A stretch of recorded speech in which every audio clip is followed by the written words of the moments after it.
Fellow Kenyans, welcome to the daily updates.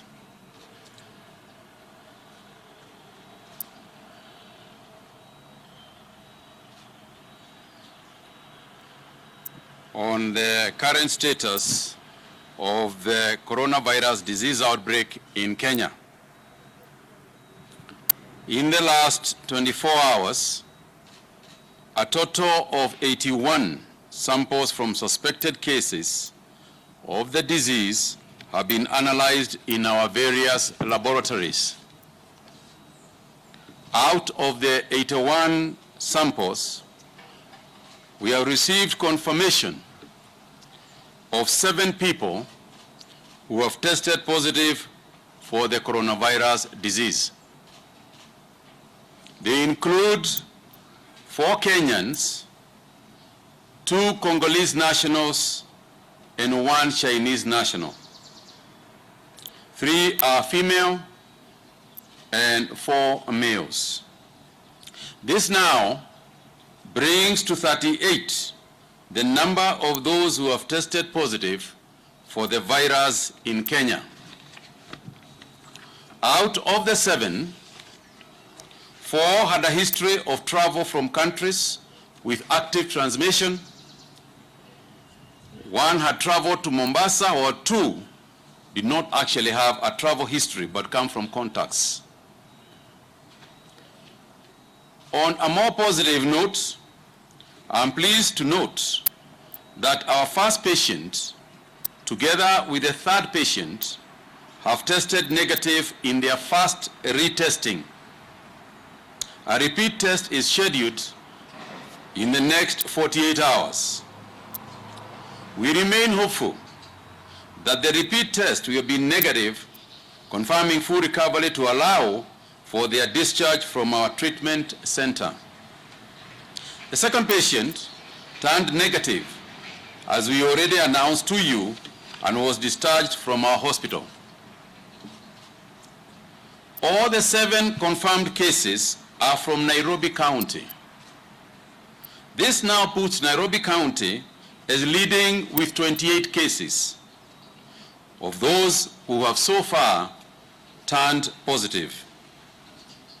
Kilifi with 6, Mombasa with 2, while Kajiado and Kwale have 1 each. Out of the 38 cases, 21 are male, while 16 are female. Tracing of contacts for the 38 confirmed cases is ongoing. The total number of close contacts that we have so far been monitoring stands at 1,141.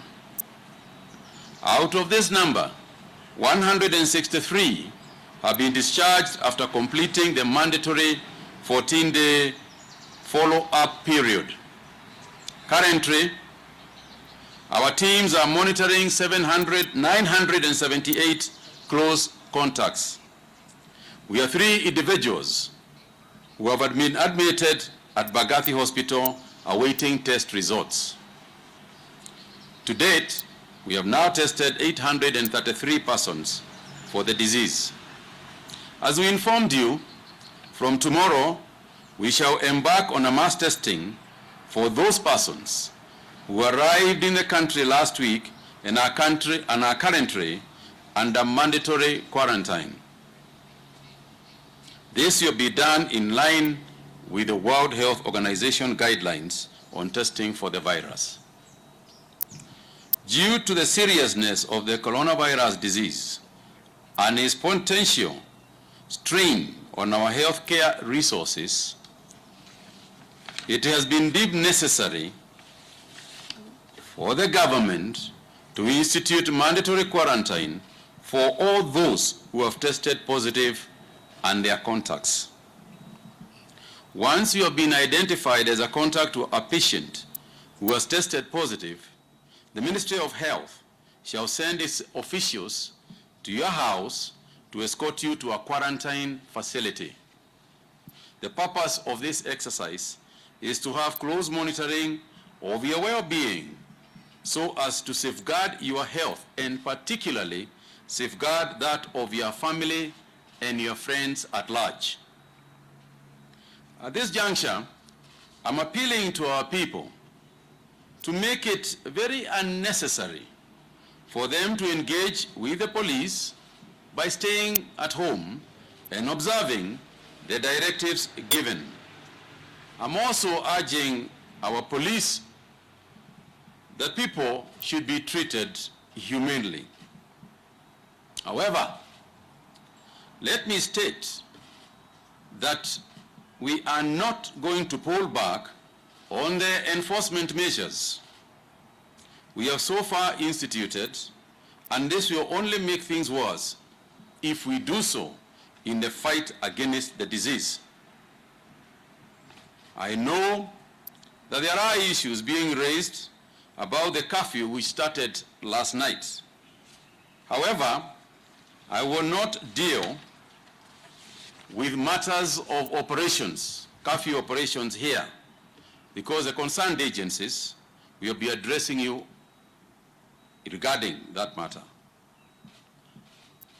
On the part of the Health Ministry, I am asking the police to offer assistance wherever it is needed by our people, especially with nurses, with doctors, public health workers, wherever they are.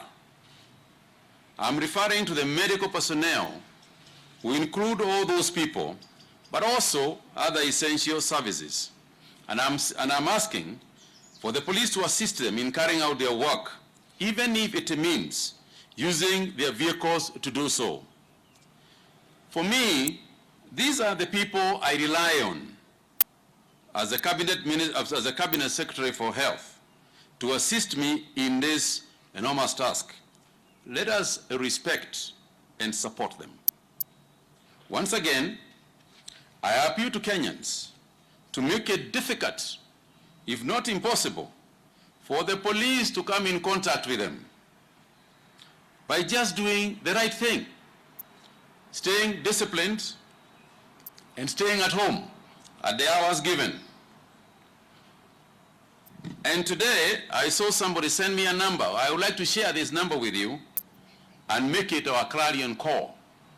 The number 65959 is our curfew number, should be a rallying call for all of us at this time. 65959. And the time, it is actually the time.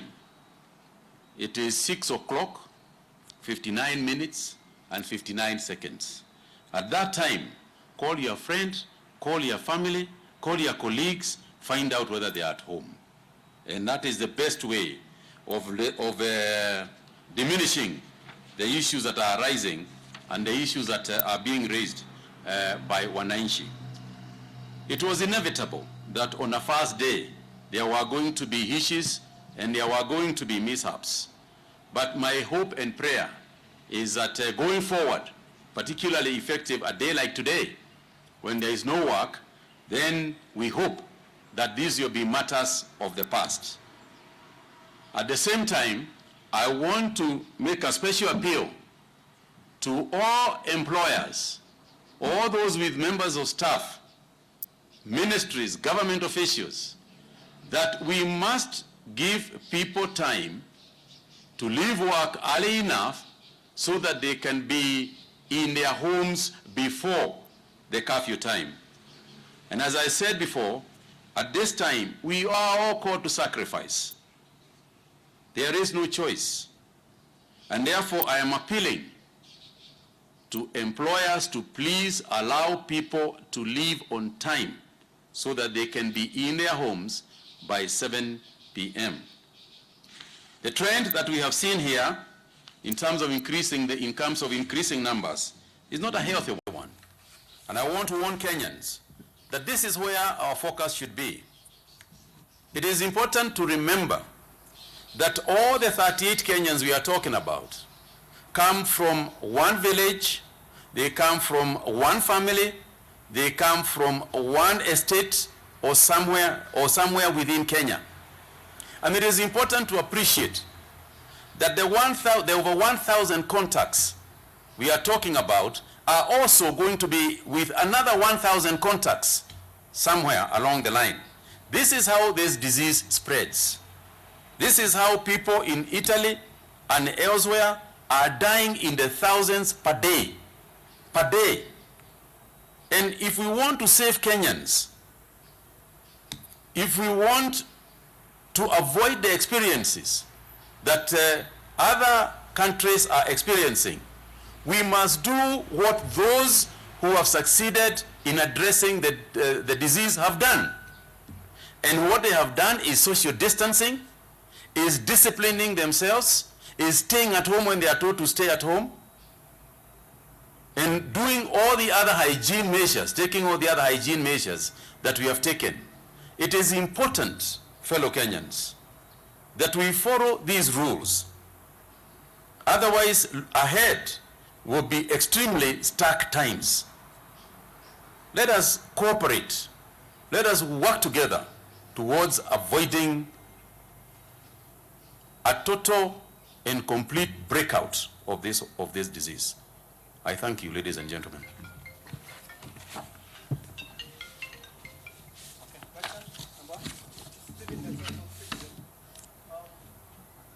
With Nairobi now appearing to be having an increased number of positive cases, is the government considering having special arrangements for the city to ensure that it doesn't spread to other counties? Talk of, is there plans to have Nairobi City County under lockdown to save other counties from having a chain of spread? Yes. Nancy O'Farrell from KBC. Yesterday you told Kenyans to ensure that when they realize that someone from their estate is infected, they need to keep as much distance as possible. And you've talked of Nairobi having 28 confirmed cases. Are you able to give us the exact estate so that Kenya can be on the list? Good afternoon. My name is Leila Mohammed from NTV. My question is about the quarantine centers which the 2,000 individuals that have landed in the country are set up in. How many do we have at the moment? There are some concerns that there is a fear of them being forcibly taken to these places, and the fact that some of them are quite expensive for them. Thank you very much. Let me start with the first one on the issue of Steve asking about the issue of a lockdown. You know, it's very interesting that people are asking for a lockdown and they are unable to follow a curfew. I think it is very important for us to understand what is the meaning of a lockdown. What would a lockdown look like? Because if we don't address this issue of a lockdown and what it looks like, it's very easy to throw it around and say, why is in Kenya locking down the way that we hear other countries are locking down? In a manner of speaking, a lockdown is not a name, is not a word that necessarily contemplates a situation where people are now safe. What contemplates a situation that is safe is doing what the government is doing, what the government is saying. Because you can say that people go to their homes by 7 o'clock in a curfew, and they are supposed to go there by 7 o'clock. A lockdown is worse than that. A lockdown means that you don't leave your house, period. So, and the measures that we are taking are measures that are supposed to try so hard to ensure that we don't get to a lockdown. Because if we have got people doing what we are saying and keeping the social distances, it therefore means that the contacting, if the contacting is eliminated and the contacting is reduced, it means that it is not necessary because people are not passing it to each other. And this is what we need to understand, that if you look at countries with similar numbers and which countries are disciplined countries, they are not under lockdown. So let's not just talk about a lockdown. It is so important for us to understand, what does this mean? What does it mean to a person who is going to work in the morning and buy sukuma wiki as he goes along and goes home? What does it mean? So even as we talk about lockdowns, the government is working very hard to look at all structures. The president has directed that we look at all scenarios and address all scenarios, and we are doing that. But I think the scenario, the one key success factor in this whole thing, whether you talk about lockdown, whether you talk about curfew, is changed behavior. It's changed behavior. That is the key. The word that makes sense is change behavior, keep your distance, obey the law, obey the directives.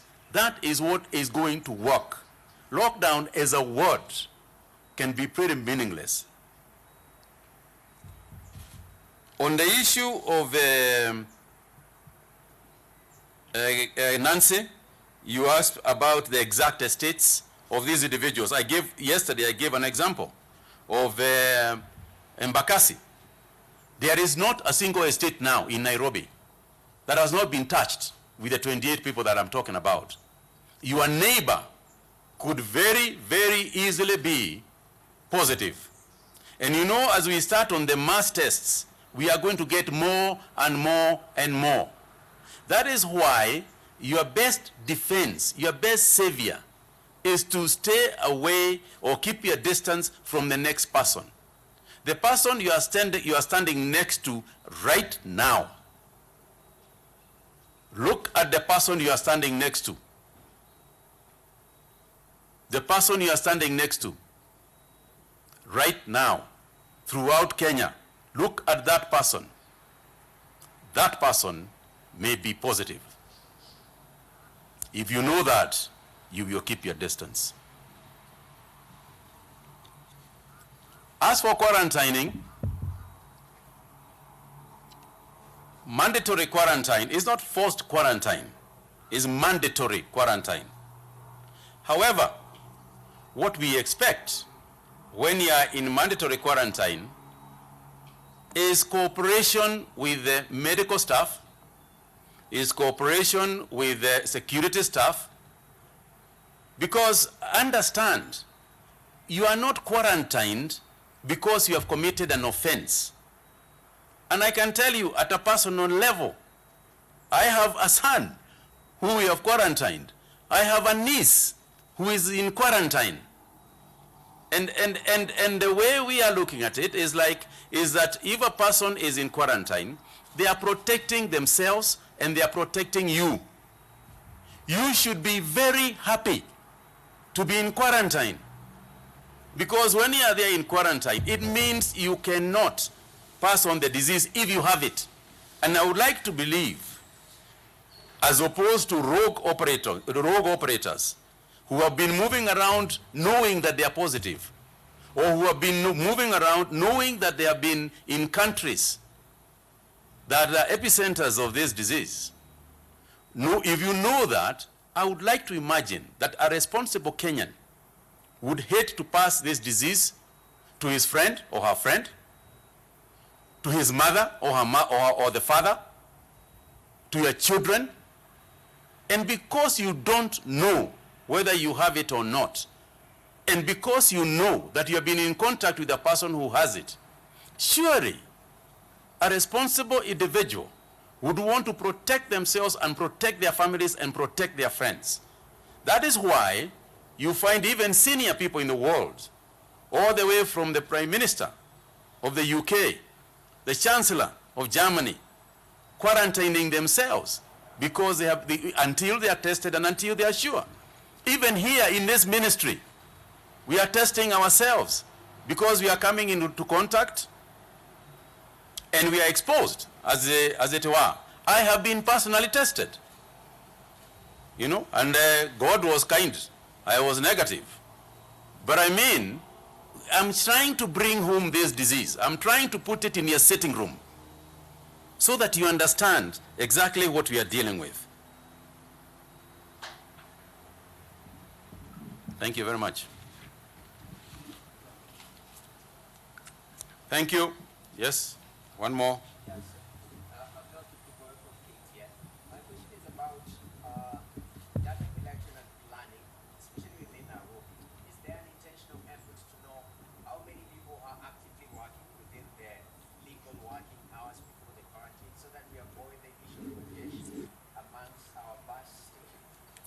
Yes, we are collecting data on this issue. One of the things that obviously happens at a time like now, when we have given, if you look at the President's directive regarding even the civil service and who is supposed to be working and who is not supposed to be working, if you remember the other directives that we have given, that as many people as possible work from home, what you realize is that within the city now, it has, people have dispersed quite a bit, which is good for the country. But we are also asking even those who are currently in the town and seeking support from employers, if you are able to stagger the working hours so that, for instance, people can start early at 7, some of them, and leave at midday. Others can come at 10 o'clock and leave a few hours later, and as many of them should work from home. That way we can reduce the congestion in the city. And when you are in the city and you are queuing for public transport, keep the distance. If you are queuing for a bus or queuing for a matatu, keep your distance. And matatus and buses are to observe the rules given. If we keep that kind of distancing and limit the contact as much as possible, then even public transport will not be dangerous. If we squeeze ourselves and rush in an indisciplined manner, just know when you are squeezing in, you might be squeezing yourself to coronavirus. Thank you very much.